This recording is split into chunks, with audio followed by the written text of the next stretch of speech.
Assalamualaikum warahmatullahi wabarakatuh. Kembali lagi dengan saya Dina Afia. Di video kali ini kita akan membahas materi pembelajaran matematika, yaitu tentang penyajian data dalam bentuk tabel dan diagram. Nah, video kali ini merupakan tugas pengembangan dan produksi media pembelajaran matematika dengan dosen pengampu Bapak Depi Ardi Anugraha SPD MPD. Saya Dina Afia dengan NPM 2021-51060.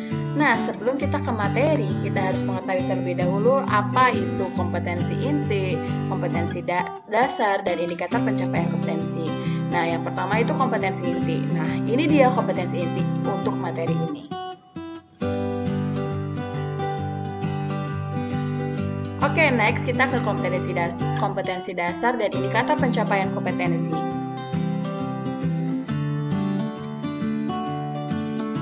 Oke, setelah mengetahui kompetensi inti, kompetensi dasar, dan indikator pencapaian kompetensi, kita harus mengetahui dulu apa itu penyajian data. Nah, sepertinya teman-teman sudah tidak asing lagi dengan pengertian penyajian data.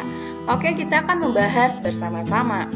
Nah, penyajian data merupakan suatu kegiatan pembuatan laporan dalam tampilan yang sistematis untuk keperluan penganalisisan, sehingga mampu memberikan informasi yang bermakna dan mudah dipahami. Sedangkan data adalah kumpulan informasi yang diperoleh dari suatu pengamatan, bisa berupa angka, lambang, atau keadaan objek yang sedang diamati. Oke, kita ke penyajian data. Seperti yang kita ketahui judulnya itu adalah penyajian data dalam bentuk tabel dan diagram. Berarti penyajian data terbagi menjadi dua. Yang pertama adalah tabel. Nah, dalam bentuk tabel ini itu dibagi lagi menjadi tiga, yaitu yang pertama baris dan kolom, yang kedua yaitu kontingensi, yang ketiga adalah tabel distribusi frekuensi. Nah, untuk yang kedua yaitu diagram. Nah, diagram ini juga dibagi menjadi tiga lagi. Yang pertama diagram batang, yang kedua diagram garis, yang ketiga adalah diagram lingkaran. Oke, kita akan bahas satu persatu mulai dari penyajian data dalam bentuk tabel. Yang pertama tadi adalah baris dan kolom. Nah, tabel ini digunakan untuk data yang hanya memiliki satu kategori atau kelompok saja. Misalnya, data yang kita peroleh ada 2 pensil, 3 pulpen, 1 penghapus, 1 rautan, 1 tip X, 1 penggaris, 1 stabilo. Nah, data-data tersebut bisa kita gabung ke dalam satu kategori atau kelompok, yaitu jenis-jenis alat tulis. Nah, tabel jumlah dari masing-masing jenis alat tulis itu akan seperti ini. Nah, di sini itu adalah bentuk jenis alat tulisnya apa saja yang tadi saya sebutkan. Di sini adalah jumlahnya. Oke, kita ke bentuk tabel yang kedua, yaitu tabel kontingensi. Nah, berbeda dengan tabel baris dan kolom, tabel kontingensi ini itu digunakan untuk data yang memiliki lebih dari satu kategori atau kelompok. Contohnya, diketahui data jumlah siswa kelas 7 berdasarkan jenis kelamin. Nah, data tersebut memiliki dua kategori, yaitu kelas dan jenis kelamin. Nah, oleh karena itu, bentuk penyajiannya akan seperti ini.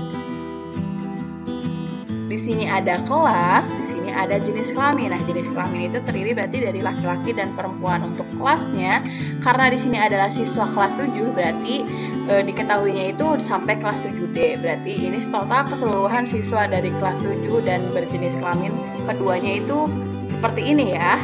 Oke, ke bentuk tabel yang ketiga, yaitu tabel distribusi frekuensi. Nah, tabel ini digunakan untuk data yang dikelompokkan dalam suatu interval atau selang nilai. Setiap interval nilai memiliki frekuensi atau banyak data. Biasanya, kalau data yang kamu peroleh itu cukup banyak, kamu bisa menyajikan dalam tabel ini agar bentuknya menjadi lebih sederhana. Masih bingung ya? Oke, kalau bingung kita akan ke contohnya, yaitu di sini ada tabel nilai ulangan harian matematika.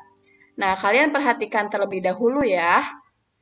Simak, di sini ada nilai dengan seperti ini, ada frekuensi seperti ini.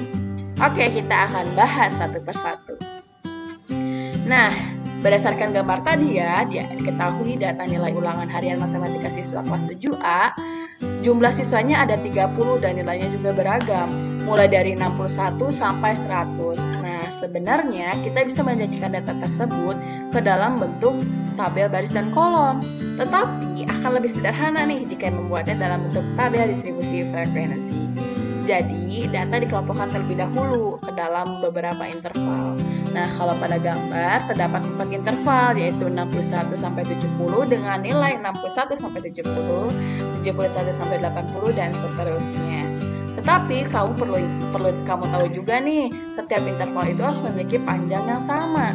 Seperti tadi ya, interval 61 sampai 70 berarti memiliki panjang 10 seperti 61, 62, 63, 64, 65, 66, 67, 68, 69, 70. Dan interval selanjutnya juga harus memiliki 10 panjangnya sama gitu ya. Tadi juga ada dibahas ya frekuensi atau banyak data. Nah, frekuensi ini itu menandakan banyaknya siswa yang mendapatkan nilai matematika sesuai dengan intervalnya masing-masing. Tadi di situ ada di tabelnya frekuensi pada interval 61 sampai 70 itu ada 3 orang. Mohon maaf, ada 3. Berarti banyak siswa yang mendapat nilai antara 61 sampai 70 pada ulangan harian matematika ada 3 orang ya. Oke, next. Kita ke penyajian data dalam bentuk diagram.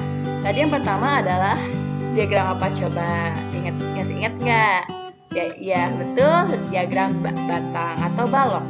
Nah, diagram batang biasanya digunakan untuk menyajikan data yang dapat dikategorikan atau dikelompokkan seperti nilai ulangan, jenis pekerjaan, hobi, dan sebagainya.